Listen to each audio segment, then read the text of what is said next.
sponsored by Sparklight. It's an age-old debate. How long are parents financially responsible for their kids? These days, it may be a lot longer because of the struggling economy. Vicki Nijgen has help for parents during this tricky time. With the pandemic and record inflation, adulting has taken on a whole new meaning for today's 20-somethings, putting parents on the front line.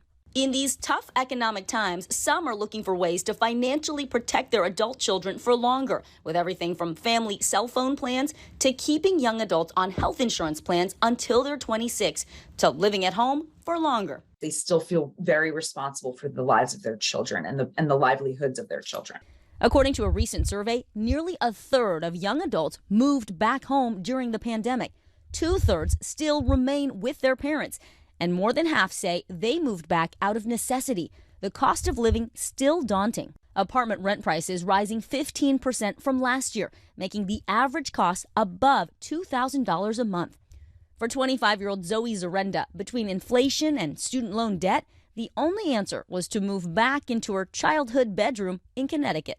Part of me felt like I wasn't on the right track, or I wasn't where I was thinking I'd be when I was younger. She says she's grateful for her parents who realize it's a different world now from when they were in their 20s. They're very understanding and knowing that I'm saving and I'm not just sitting here doing nothing.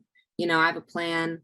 I'm trying to move back out. It's just a matter of time and what I exactly want to move into. The number one best reason to stay at home is to save and so that you can set yourself up for success. The downside of this is that you could become very, very used to staying at home and never leaving. So what can parents do to help their young adults achieve financial independence? Set up a transition strategy for gradually withdrawing financial support. Be their accountability partner and introduce ways for your kids to budget their spending.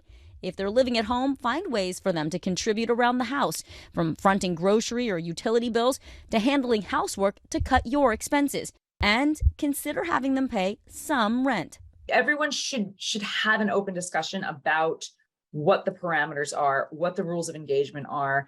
And I think that communication is probably the most important. Still ahead at noon, need something that's classically Italian? Today's recipe is a quick and easy vegetarian option. We'll show it to you next. Not only do you get a great deal at